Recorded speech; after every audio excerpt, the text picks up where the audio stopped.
it is Chika. Kung noon ay tila tiko ang bibig ni Donnie sa pagsasalita tungkol sa relasyon nila ni Belle, ngayon ay malaya na niyang naipapahayag ang kanyang damdamin sa babaeng pinakamamahal niya. A man in love ang maibibigay namin description sa aura at maging sa mga pahayag ni Donnie kapag tungkol na kay Belle ang usapan. Naniniwala ba si Donnie sa endless love? Oo naman kasi ang totoong pag-ibig hindi naman mamamatay eh.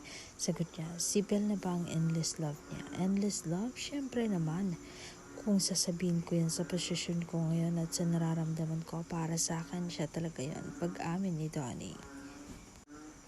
Dagdag pa niya, madaming aspeto ang love eh. Pero yung endless love na totoong pag-ibig na sinasabi, talagang hindi mamamatay. Siyempre si Belle yun, wala eh, parang wala na akong hihilingin pa. Ibinigay niya na lahat sa akin.